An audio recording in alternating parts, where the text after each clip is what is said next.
கதைச்சிரம் நேயர்களுக்கு அன்பார்ந்த வரவேற்புகள். கல்கி அவர்களின் பார்த்திபன் கனவு என்ற சரித்திர நாவலை நாம் இப்பொழுது காண உள்ளோம். 2ஆம் பாகம். அதிகாரம் 3. தந்தையும் மகளும். குந்தவி தாயில்லா பெண். அவளுடைய அன்னையும் பாண்டிய ராஜகுமாரியும் நரசிம்மவர்மரின் பட்ட மகிழ்ச்சியுமான வானமாதேவி. குந்தவி 7 வயது குழந்தையாக இருக்கும் பொழுதே ஸ்வர்க்கமடைந்தாள். இந்த துக்கத்தை அவள் அதிகமாக அறியாத வண்ணம் சில காலம் சிவகாமி அம்மை அவளை செல்லமாக வளர்த்து வந்தாள். இந்த சிவகாமி தேவி பிரசித்தி பெற்ற ஆயன சிற்பியின் மகள். நரசிம்மவர்மரால் வாதாபியிலிருந்து சிறை மீட்டு வரப்பட்டவள். பட்ட மகிழ்ச்சியின் மரணத்திற்கு பிறகு நரசிம்மவர்மர் சிவகாமியை மனம் புரிந்து கொள்வார் என்று சில காலம் பேச்சாக இருந்தது. ஆனால் அவ்விதம் எதுவும் நடக்கவில்லை. சில வருஷ காலத்திற்கெல்லாம் சிவகாமி தேவியும் சொர்க்கம் புகுந்து விட்டாள். பிறகு சக்கரவர்த்தியே குந்தவிக்கு தாயும் தகப்பனுமாக இருந்து அவளை வளர்க்க வேண்டியதாக இருந்தது. அந்த புறத்தில் குந்தவிக்கு பாட்டிமார்கள், அதாவது மகேந்திரவர்மருடைய பத்தினிகள் சிலர் இருந்தனர். ஆனால் அவர்களுக்கும் குந்தவிக்கும் அவ்வளவாக மனப்பொருத்தம் ஏற்படவில்லை. குந்தவியின் தாயாரை குறித்து தெற்கத்தியாள் என்று அவர்கள் குறை கூறியதையும் சிவகாமி தேவியை பலவிதமாக நிந்தை செய்ததையும் குந்தவி குழந்தை பருவத்தில் கேட்டிருந்தாள். இதனாலேயே பாட்டிமார்களிடத்தில் அவளுக்கு பற்றுதல் உண்டாகவில்லை. குந்தவியின் நடை, உடை, பாவனைகளும் அவள் எத்தேச்சியாக செய்த காரியங்களும் அந்த பாட்டிமார்களுக்கு பிடிக்கவில்லை. நரசிம்மவர்மர் இந்த பெண்ணுக்கு மிகவும் இடம் கொடுத்து கெடுத்து வருகிறார் என்ற குறையும் அவர்களுக்கு உண்டு. இக்காரணங்களினால் குந்தவிக்கு தன் தந்தையிடம் உள்ள இயற்கையான பாசம் பன்மடங்கு வளர்ந்திருந்தது. அப்பாவுடன் இருக்கும் பொழுதுதான் அவளுக்கு குதூகலம். அவருடன் வார்த்தையாடுவதில்தான் அவளுக்கு உற்சாகம். அவருடன் சண்டை பிடிப்பதில்தான் அவளுக்கு ஆனந்தம். அவர் தன்னை உடன் அழைத்து போகாமல் ராஜரீக காரியங்களுக்காக வெளியூர்களுக்கு போயிருந்தால் அவளுக்கு ஒரு நாள் போவது ஒரு யுகம் போவது போல் இருக்கும். சக்கரவர்த்திக்கோ என்றால் ஏன், அவருடைய பிராணனே குந்தவியாக உருக்கொண்டு வெளியில் நடமாடுகிறது என்று கருதும்படி இருந்தது. அவருடைய விசால இருதயமானது பல ஆண்டுகாலம் வறண்டு பசையற்று பாலைவனமாக இருந்தது. அப்படிப்பட்ட இருதயத்தில் குந்தவியின் காரணமாக மீண்டும் அன்பு தளிர்த்து ஆனந்தம் பொங்க தொடங்கியது. குந்தவியின் ஒவ்வொரு சொல்லும் செயலும் நோக்கும் சமிக்கையும் சக்கரவர்த்திக்கு புலகாங்கிதம் உண்டாக்கின. தந்தையின் வரவை எதிர்நோக்கி குந்தவி தேவி அரண்மனை உப்பரிக்கையின் நிலாமாடத்தில் உட்கார்ந்திருந்தாள். பௌர்ணமிக்கு பிறகு 3 நாள் ஆகியிருக்கலாம். கிழக்கு அடிவானத்தில் வரிசையாக உயர்ந்திருந்த பனை மரங்களுக்கு நடுவில் சிறிது குறைந்த சந்திரன் இரத்த சிவப்பு ஒளியுடன் உதயமாகிக் கொண்டிருந்தான். மற்ற நாட்களாக இருந்தால் அழகு மிகுந்த இந்த வான காட்சியின் வனப்பில் ஈடுபட்டு மெய்மறந்திருப்பாள். ஆனால் இன்று இரவு அவளுக்கு எதிலும் மனம் செல்லவில்லை. வீதியில் குதிரை மீது வைத்து சங்கிலியால் பிணைத்து கொண்டு போகப்பட்ட ராஜகுமாரனுடைய ஞாபகமாகவே அவள் இருந்தாள். அவனை பற்றி விசாரிப்பதற்காகவே தந்தையின் வருகையை வழக்கத்தை விட அதிக ஆர்வத்துடன் எதிர்பார்த்து கொண்டிருந்தாள். கடைசியாக நரசிம்மவர்மரும் வந்து சேர்ந்தார். குந்தவி அவரை ஓடி வரவேற்று அவருடைய விசாலமான இரும்பு தோள்களை தன் இளம் கரங்களினால் கட்டி கொண்டு தொங்கினாள். ஏனப்பா இன்றைக்கு இத்தனை நேரம் என்று கேட்டாள். என்றும் இல்லாத அவளுடைய பரபரப்பையும் ஆர்வத்தையும் பார்த்து நரசிம்மவர்மர் ஆச்சரியப்பட்டு போனார். அப்படியொன்றும் நேரமாகிவிடவில்லை அம்மா, தினம் போலத்தானே வந்திருக்கிறேன், ஏதாவது விசேஷம் உண்டா என்று கேட்டார். குந்தவி ஏதோ சொல்ல ஆரம்பித்தவள் சட்டென்று நிறுத்தி கொண்டாள். ஒரு விசேஷம் இருக்கிறதப்பா, ஆனால் இப்பொழுது சொல்ல மாட்டேன், நீங்கள் முதலில் சொல்லுங்கள். சபையில் ஏதாவது விசேஷம் உண்டா என்று கேட்டாள். ஆமாம் உண்டு. இலங்கையிலிருந்து இன்றைக்கு செய்தி வந்தது. அங்கே நடந்த பெரும் போரில் நமது சைனியங்கள் மகத்தான வெற்றி அடைந்தனவாம். இலங்கை மன்னன் சமாதானத்தை கோருகிறான். என்ன செய்யட்டும் என்று உன் தமையன் ஓலை அனுப்பியிருக்கிறான். மிகவும் சந்தோஷம் அப்பா. அப்படியானால் அண்ணா சீக்கிரம் திரும்பி வந்து விடுவானோ இல்லையோ? கொஞ்ச காலம் கழித்துத்தான் வருவான். மதுரையில் உன் மாமாவுக்கு கொஞ்சம் நாளாக தேக அசௌகரியமாக இருக்கிறதாம். அங்கே போய் கொஞ்ச காலம் இருந்துவிட்டு வர சொல்லியிருக்கிறேன். நீயும் வேண்டுமானால் மதுரைக்கு போய் வருகிறாயா குழந்தாய்? உன் மாமா உன்னை பார்க்க வேண்டுமென்று எவ்வளவோ ஆசைப்படுகிறாராம். அதெல்லாம் முடியாது. நான் உங்களை விட்டு போக மாட்டேன். இருக்கட்டும், இன்னும் ஏதாவது விசேஷம் உண்டா அப்பா? உண்டு. சோழ நாட்டில் என்றதும் குந்தவியின் உடம்பில் படபடப்பு உண்டாயிற்று. இதை பார்த்த சக்கரவர்த்தி மிகவும் வியப்படைந்தவராக, என்ன குந்தவி, உனக்கு என்ன உடம்பு என்று கேட்டார். ஒன்றுமில்லையப்பா, சோழ நாட்டில் என்ன விசேஷம் சொல்லுங்கள் என்றாள் குந்தவி. சோழ நாட்டில் காழி என்னும் ஊரில் ஒரு இளம்பிள்ளை தெய்வ சாநித்தியம் பெற்று மகா ஞானியாக விளங்குகிறாராம். சிவபெருமான் பேரில் தீந்தமிழ் பாடல்களை தேனிசையாக பொழிகிறாராம். தீராத வியாதிகள் எல்லாம் அவர் கையினால் திருநீர் வாங்கி இட்டுக்கொண்டால் தீர்ந்து விடுகிறதாம். ஞான சம்பந்தர் என்று பெயராம். நன்றாக இருக்கிறது போங்கள். யமனுக்கு அப்படி ஒரு விரோதி கிளம்பி இருக்கிறாரா? அந்த பிள்ளை திருநீர் கொடுத்து வியாதிகள் எல்லாவற்றையும் தீர்த்து கொண்டு போனால் யமலோகம் அல்லவா சூன்யமாக போய்விடும். நீங்களும் தான் இப்பொழுதெல்லாம் யுத்தம் செய்வதையே நிறுத்திவிட்டீர்களே என்றாள் குந்தவி. எல்லாம் உன்னாலேதான். நீ என் கழுத்தை கட்டிக்கொண்டு விடமாட்டேன் என்றால் நான் யுத்தத்திற்கு போவது எப்படி? உன்னை வேறொருவன் கழுத்தில் கட்டிவிட்டால் அப்புறம் அவன் பாடு அதோ கதிதான். அது கிடக்கட்டும் அப்பா, இன்றைக்கு வேறு விசேஷம் ஒன்றுமில்லையா என்றாள் குந்தவி. ஆமாம், இன்னும் ஒரே ஒரு விசேஷம் இருக்கிறது. கடல் மலைக்கு நாம் போயிருந்த பொழுது உறையூரிலிருந்து ஒரு தூதன் வந்தானே, ஞாபகம் இருக்கிறதா? நீ கூட விஷயத்தை கேட்டுவிட்டு அந்த சோழ ராஜகுமாரனை நன்றாக தண்டிக்க வேண்டும் என்று சொன்னாயே, அவனை சிறைப்பிடித்து இன்றைக்கு கொண்டு வந்து சேர்த்தார்கள். அப்பா, அவனை சங்கிலிகளால் கட்டி குதிரை மேல் வைத்துக் கொண்டு வந்தார்களா என்று குந்தவி கேட்டாள். ஆமாம், உனக்கு எப்படி தெரிந்தது என்றார் சக்கரவர்த்தி. மதியானம் கோயிலுக்கு போய்க் கொண்டிருந்த பொழுது வீதியில் பார்த்தேன். குந்தவியிடம் வழக்கமில்லாத படபடப்பு அன்று ஏற்பட்டிருந்ததன் காரணத்தை நரசிம்மவர்மர் அப்பொழுது அறிந்து கொண்டார். ஒருவேளை அவனாகத்தான் இருக்கும். அது போகட்டும் குழந்தாய், நமது அப்பர் பெருமானின் பதிகம் ஒன்றை பாடு பார்க்கலாம் என்றார் சக்கரவர்த்தி.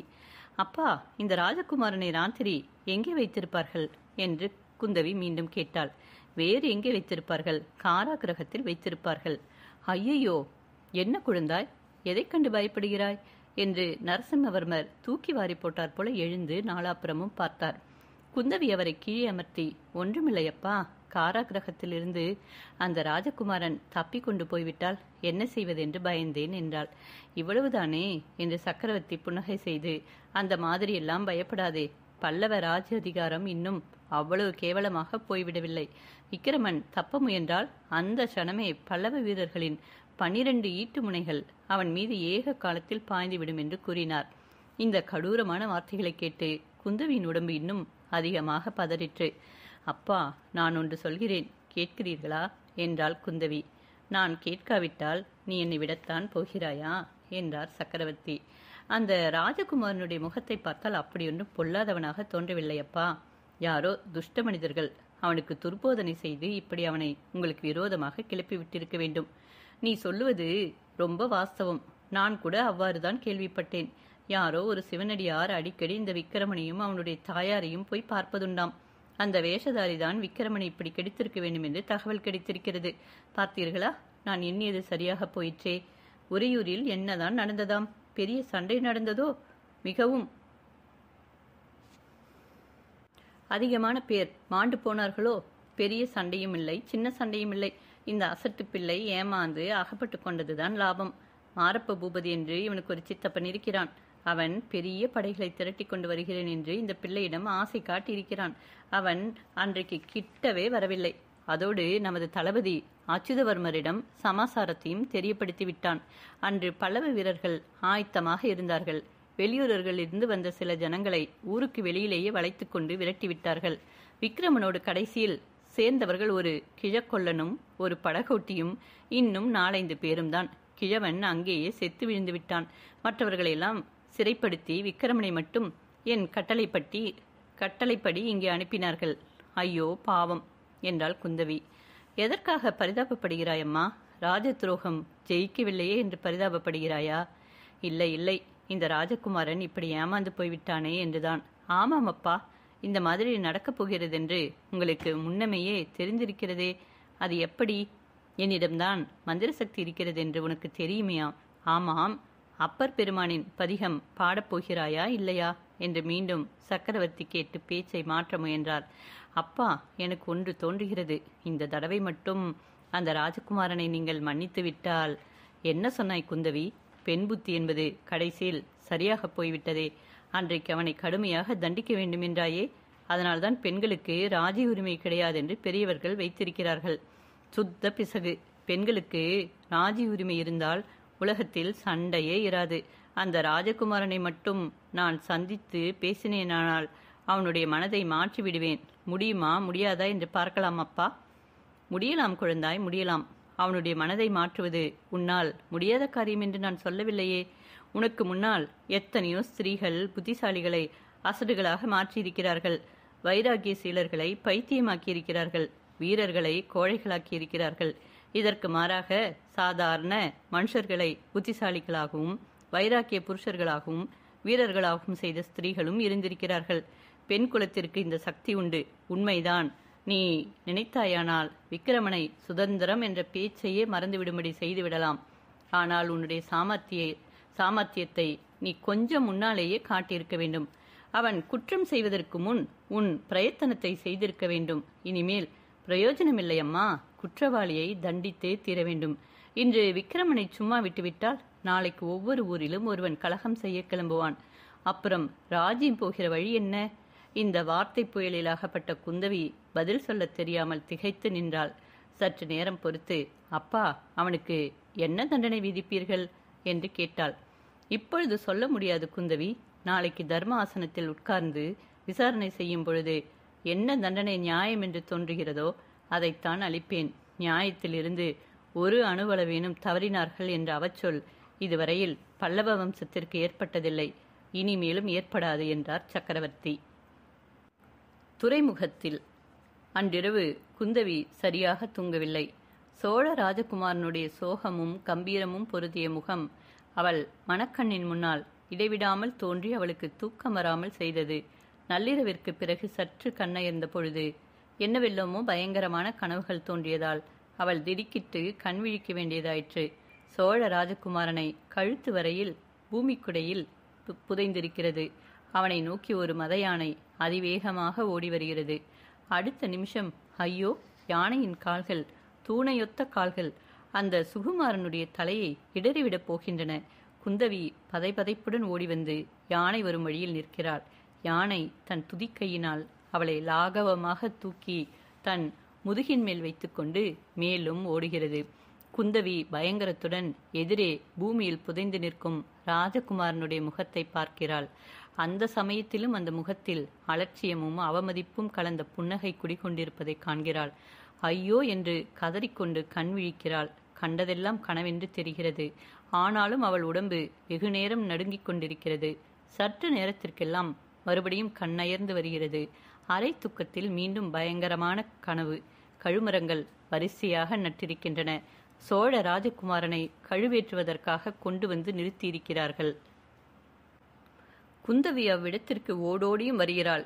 துர்க்கை அம்மனை மனதில் தியானித்துக் கொண்டு அந்த கழுமரங்கள் பற்றி எரிய வேண்டும் என்று பிரார்த்திக்கிறாள். அவையெல்லாம் தீப்பற்றி எரிகின்றன. குந்தவி அளவில்லாத மகிழ்ச்சியுடன் ராஜகுமாரன் என்ற இடத்தை நோக்குகிறாள். அந்தோ அவனை சுற்றிலும் 12 பல்லவ வீரர்கள் நின்று 12 ஈட்டிகளை அவன் மீது செலுத்த சித்தமாக இருக்கிறார்கள். அடுத்த கணத்தில் ஈட்டிகள் அந்த அரசு இளங்குமரனுடைய மிருதுவான தேகத்தில் பாயப் போகின்றன. குந்தவி ஐயோ என்று கதறிக்கொண்டு கீழே விழுகிறாள். கண் விழித்து பார்த்தால் மஞ்சத்திலிருந்து கீழே விழுந்திருப்பதாக தெரிகிறது. இதன் பிறகு குந்தவி தூங்குவதற்கு பிரயத்தனம் செய்யவில்லை.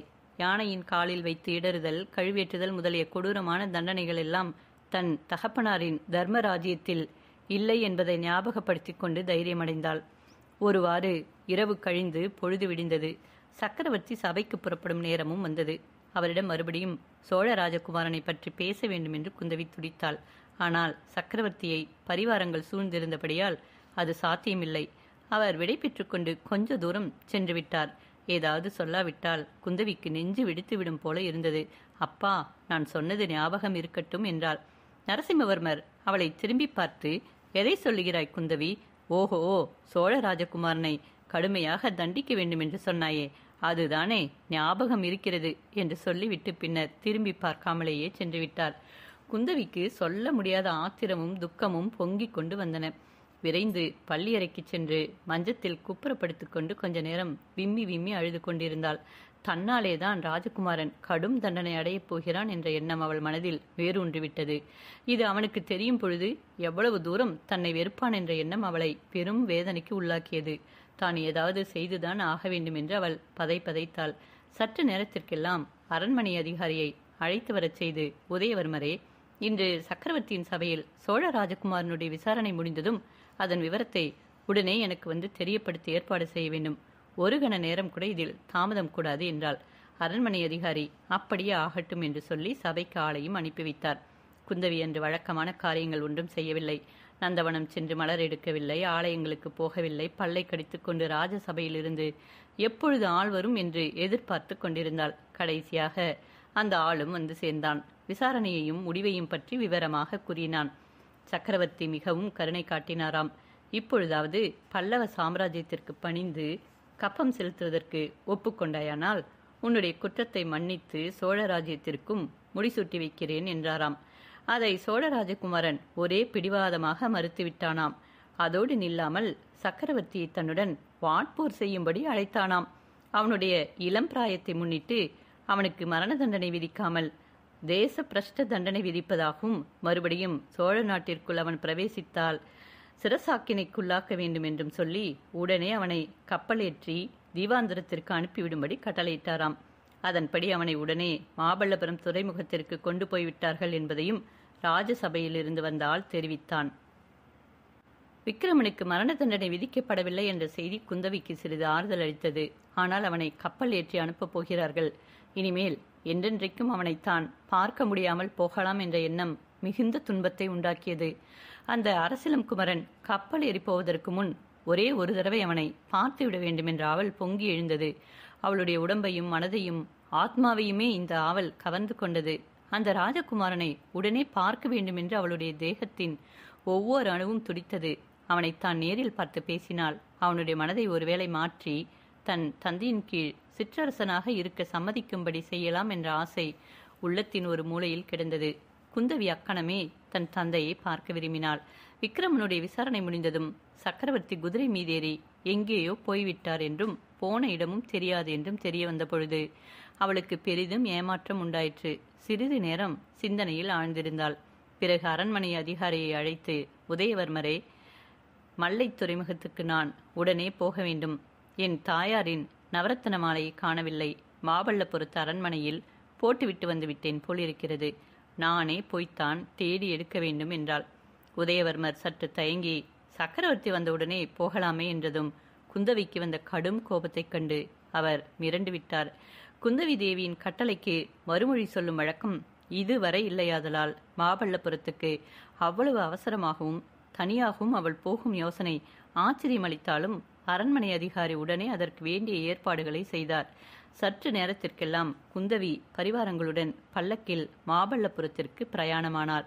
இதுவரையும் இல்லாத வழக்கமாக வழியில் பல்லக்கு சுமப்பவர்களை அவள் அடிக்கடி விரைந்து செல்லுமாறு ஆஞ்ஞாபித்தாள். கடைசியாக மாமல்லபுரத்தை அடைந்ததும் விக்கிரமனை ஏற்றிக்கொண்ட கப்பலானது துறைமுகத்திலிருந்து அப்பொழுதுதான் பாய் விரித்து கிளம்பிக் கொண்டிருந்தது என்று தெரிய வந்தது.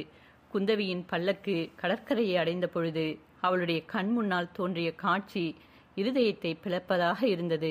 சிங்கக்கொடி பறந்த பாய் விரித்த கப்பல் கிளம்பி கடலோரமாக போய்க் கொண்டிருந்தது. அதில் நேற்று அவள் வீதியில் பார்த்த ராஜகுமாரன் கயிற்றினால் பிணிப்புண்ட கைகளை குப்பிய வண்ணம் நின்று கொண்டிருந்தான். அச்சமயம் அவனுடைய பார்வை கரை மீதுதான் இருந்தது. அவ்வளவு பக்தி விசுவாசத்துடன் யாரை பார்க்கிறான் என்று குந்தவி தெரிந்து கொள்ள விரும்பி கரையில் அவனுடைய பார்வை சென்ற திசையை நோக்கினாள். ஜடாமுடி தரித்த கம்பீர தோற்றமுடைய சிவனடியார் ஒருவர் அங்கே நின்று கொண்டிருந்தார். அவர் தமது வலது கரத்தை தூக்கி விக்கிரமனை ஆசீர்வதிக்கும் நிலையில் காணப்பட்டார். மறுபடியும் குந்தவி விக்கிரமனை நோக்கினாள். ஒரு கண நேரம் அவனுடைய பார்வை இவள் பக்கம் திரும்புவது போலிருந்தது. இது நிஜம்தானா அல்லது பிரம்மையா என்று நிச்சயமாக தெரிவதற்குள்ளே விக்கிரமன் முகத்தை திருப்பிக் கொண்டு மீண்டும் சிவனடியார் இருந்த திசையை நோக்கினான். குந்தவிக்கு அப்பொழுது சட்டென்று ஒரு ஞாபகம் வந்தது. சோழ ராஜகுமாரனுக்கு துர்போதனை செய்து அவன் புத்தியை கெடுப்பது ஒரு சிவனடியார் என்பதாக நேற்று அப்பா சொல்லவில்லையா? அந்த பொல்லாத சாமியார் இவராகத்தான் இருக்க வேண்டும், சந்தேகமே இல்லை. அந்த சாமியாரை கையும் மெய்யுமாக பிடித்துவிட வேண்டும் என்னும் எண்ணத்துடன் குந்தவி பல்லக்கை அவர் இருந்த திசையை நோக்கி விரைந்து போகும்படி கட்டளையிட்டாள். ஆனால் அடுத்த கணத்திலேயே சிவனடியார் துறைமுகத்தில் வேலை செய்து கொண்டிருந்த ஆட்களுக்கு பின்னால் மறைந்து மாயமாக போய்விட்டார். குந்தவி எவ்வளவோ தேடியும் அவரை கண்டுபிடிக்க முடியவில்லை. இதற்குள்ளாக விக்கிரமன் இருந்த கப்பலும் கடலில் வெகு தூரம் போய்விட்டது. பொன்னனின் சந்தேகம். பொன்னி ஆற்றின் வெள்ளத்தின் மீது மற்றொரு நாள் பால சூரியனின் பொற்கிரணங்கள் படிய நதி பிரவாகமானது தங்கம் உருகி வெள்ளமாக பெருகுவது போல காட்சி தந்தது. அந்த பிரவாகத்தை குறுக்கே கிழித்து கொண்டும் வைரம் வைடூரியம் முதலிய நவரத்தினங்களை வாரி தெளித்து கொண்டும் பொன்னனுடைய படகு தோணித்திரையிலிருந்து கிளம்பி வசந்த மாளிகையை நோக்கி செல்லலாயிற்று. படகில் ஜடாமகுடதாரியான சிவனடியார் வீற்றிருந்தார். கரையில் பொன்னனுடைய மனைவி நின்று படகு போகும் திசையை பார்த்து கொண்டிருந்தாள். நதியில் படகு போய்க் கொண்டிருந்த பொழுது பொன்னனுக்கும் சிவனடியாருக்கும் பின்வரும் சம்பாஷணை நடந்தது. பொன்னா, கடைசியில் இளவரசருடன் எவ்வளவு பேர்தான் சேர்ந்தார்கள் என்று சிவனடியார் கேட்டார். அந்த அவமானத்தை ஏன் கேட்கிறீர்கள் சுவாமி? ஆஹா, அந்த கடைசி நேரத்தில் மகாராணிக்கு செய்தி சொல்லும்படி மட்டும் இளவரசர் எனக்கு கட்டளையிடாமல் போயிருந்தால் என்ன செய்துவிட்டிருப்பாய் பொன்னா? பல்லவ சைனியத்தை நீ ஒருவனாகவே துவம்சம் செய்திருப்பாயோ? ஆமாம் ஆமாம், நீங்கள் என்னை பரிகாசம் செய்ய வேண்டியதுதான், நானும் கேட்டுக்கொள்ள வேண்டியதுதான். இந்த உயிரை இன்னும் வைத்து கொண்டிருக்கிறேன் அல்லவா? ஆனால் சுவாமி, என்னத்துக்காக நான் உயிரை வைத்து கொண்டிருக்கிறேன் தெரியுமா? மகாராணியின் வார்த்தைக்கு கட்டுப்பட்டு உடம்பை சுமைக்கிறேன். மகாராணியின் வார்த்தைக்காக மட்டும்தானா பொன்னா? நன்றாக யோசித்துப்பார். வள்ளிக்காக கொஞ்சம் கூட இல்லையா? வள்ளி அப்படிப்பட்டவள் இல்லை சுவாமி. எப்படியாவது உயிரை காப்பாற்றிக் கொண்டால் போதும் என்று நினைக்கிறவள் அவள் இல்லை. வீரபத்திர ஆசாரியின் பேத்தி அல்லவா வள்ளி. ஆஹா, அந்த கிழவனின் வீரத்தைத்தான் என்னவென்று சொல்வேன். வீரபத்திர ஆசாரி இதில் எப்படி வந்து சேர்ந்தான் பொன்னா? கிழவனார் சண்டை போடும் உத்தேசத்தினுடைய வரவில்லை. என்ன நடக்கிறது என்று தூரத்திலிருந்து பார்த்து கொண்டிருந்தார். ஆனால் அந்த சமயத்தில் இளவரசர் அனாதை போல நிற்பதை பார்த்ததும் அவருக்கு ஆவேசம் வந்துவிட்டது. இளவரசருடைய கட்சியில் நின்று போரிடுவதற்கு 1000 10,000 வீரர்கள் வருவார்கள் என்று எதிர்பார்த்து கொண்டிருந்தோம். உண்மையில் வந்து சேர்ந்தவர்கள் என்னை தவிர 5 பேர்தான். அவர்கள் கிராமங்களில் இருந்து வந்த குடியானவர்கள்தான். திடீரென்று நாலாபுரத்திலிருந்தும் வீர கோஷத்துடன் வந்த பல்லவ வீரர்களை பார்த்ததும் அந்த குடியானவர்கள் கையில் இருந்த கத்திகளை கீழே போட்டுவிட்டு திகைத்து போய் நின்றார்கள். இதையெல்லாம் பார்த்தார் வீரபத்திர ஆசாரி. ஒரு பெரிய கர்ஜனை செய்து கொண்டு கண்மூடி திறக்கும் நேரத்தில் இளவரசர் நின்ற இடத்திற்கு வந்துவிட்டார். கீழே கிடந்த கத்திகளில் ஒன்றை எடுத்து சுழற்றத் தொடங்கினார். வீரவேல், வெற்றிவேல், விக்ரம சோழ மகாராஜா வாழ்க என்று அவர் போட்ட சத்தம் நெடும் தூரத்திற்கு எதிரொலி செய்தது. அடுத்த கணத்தில் பல்லவ வீரர்கள் வந்து எங்களை சூழ்ந்து கொண்டார்கள். ஆகா, அப்பொழுது நடந்த ஆச்சரியத்தை நான் என்னவென்று சொல்வேன் சுவாமி. கிழவனாரின் கைகளில்தான் அவ்வளவு பலம் எப்படி வந்ததோ தெரியவில்லை. கொள்ளுப்பட்டறையில் சம்மட்டி அடித்த கையல்லவா, வாளை வீசிக்கொண்டு இடதுசாரி வலதுசாரியாக சுற்றி சுற்றி வந்தார். தொப் தொப் என்று பல்லவ வீரர்கள் மண்மேல் சாய்ந்தார்கள். 7-8 வீரர்களை யமலோகத்திற்கு அனுப்பிவிட்டு கடைசியாக அவரும் விழுந்துவிட்டார். இதையெல்லாம் தூரத்தில் நின்று தளபதி அச்சுதவர்மர் பார்த்து கொண்டிருந்தாராம். கிழவனாரின் வீரத்தைக் கண்டு அவர் பிரமித்து போய்விட்டாராம். அதனாலேதான் அந்த தீர கிழவருடைய உடலை சகல மரியாதைகளுடன் எடுத்து போய் தகனம் செய்யும்படியாக கட்டளையிட்டாராம். அதில் ஆச்சரியம் என்ன பொன்னா? வள்ளியின் பாட்டனுடைய வீர மரணத்தை கேட்டு உலக வாழ்க்கை வெறுத்த எனக்கு கூட உடம்பு சிலிர்க்கிறது. ஒரு தேசமானது எவ்வளவுதான் எல்லா விதங்களிலும் தாழ்வடைந்திருக்கட்டும், இப்படிப்பட்ட ஒரு வீர புருஷனுக்கு பிறப்பளித்திருக்கும் பொழுது அந்த தேசத்திற்கு இன்னும் ஜீவசக்தி இருக்கிறது என்று சொல்வதில் தடை என்ன? சோழ நாடு நிச்சயம் மேன்மையடையப் போகிறது என்ற நம்பிக்கை எனக்கு இப்பொழுது உண்டாகிறது என்றார் சிவனடியார். சற்று பொறுத்து அப்புறம் என்ன நடந்தது என்று கேட்டார். அப்புறம் என்ன? இளவரசரும் நானும் கிழவருடைய ஆச்சரியமான பராக்கிரம செயல்களை பார்த்து கொண்டே திகைத்து நின்றுவிட்டோம். அவர் வீழ்ந்ததும் நாங்கள் இருவரும் ஏக காலத்தில் ஆஹா என்று கதறிக்கொண்டு அவர் விழுந்த திசையை நோக்கி ஓடினோம். உடனே இளவரசரை அநேக பல்லவ வீரர்கள் சூழ்ந்து கொண்டார்கள். நான் வெறி கொண்டவனைப் போல என் கையில் இருந்த வாளை வீசி போரிட ஆரம்பித்தேன். அப்பொழுது நிறுத்து பொன்னா என்று இளவரசின் குரல் கேட்டது. குரல் கேட்ட பக்கம் பார்த்தேன். இளவரசரை சங்கிலியால் பிணித்திருந்தார்கள். அவர் இனிமேல் சண்டையிடுவதில் பிரயோஜனமில்லை பொன்னா, எனக்காக நீ ஒரு காரியம் செய்ய வேண்டும். மகாராணியிடம் போய் நடந்ததை கூற வேண்டும். மேற்கொண்டு என்ன நடந்த போதிலும் என் தந்தையின் பெயருக்கு அவமானம் வரும்படியான காரியம் மட்டும் செய்ய மாட்டேன் என்று நான் சபதம் செய்ததாக தெரியப்படுத்த வேண்டும் என்றார். எனக்கு பிரமாதமான ஆத்திரம் வந்தது. மகாராஜா, உங்களை பகைவர்களிடம் விட்டுவிட்டு நான் போகவா என்று கத்திக்கொண்டு என் வாளை வீசினேன். பின்புறம் இருந்து என் மண்டையில் பலமான அடி விழுந்தது. உடனே நினைவு தவறிவிட்டது. அப்புறம் காராக்கிரகத்திலே தான் கண்ணை விழித்தேன். ஓஹோ, காராக்கிரகத்தில் வேறு இருந்தாயா? அப்புறம் எப்படி விடுதலை கிடைத்தது? மறுநாளே விடுதலை செய்து விட்டார்கள். இளவரசரை தவிர மற்றவர்களை எல்லாம் மன்னித்து விட்டு விடும்படி மாமல்ல சக்கரவர்த்தியிடமிருந்து கட்டளை வந்ததாம் என்றான் பொன்னன். சக்கரவர்த்தி எவ்வளவு நல்லவர் பார்த்தாயா பொன்னா? உங்கள் இளவரசர் எதற்காக இவ்வளவு பிடிவாதம் பிடிக்க வேண்டும்? அதனால் தானே அவரை சக்கரவர்த்தி தேச பிரஷ்டம் செய்ய நேர்ந்தது என்றார் சிவனடியார். ஆமாம், நரசிம்ம சக்கரவர்த்தி ரொம்ப நல்லவர்தான். பார்த்திப மகாராஜாவும் விக்கிரம மகாராஜாவும் தான் பொல்லாதவர்கள். என்றான் பொன்னன்.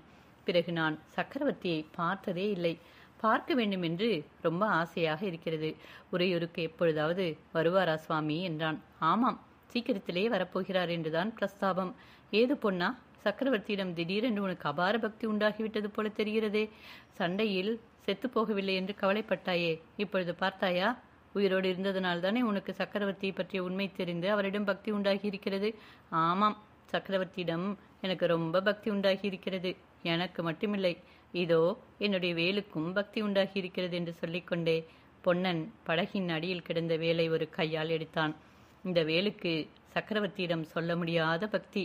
அவருடைய மார்பை எப்பொழுது தழுவப் போகிறோம் என்று தவம் கிடைக்கிறது என்று சொல்லி பொன்னன் சிவனடியாரின் மார்புக்கு நேரே வேலை நீட்டினான்.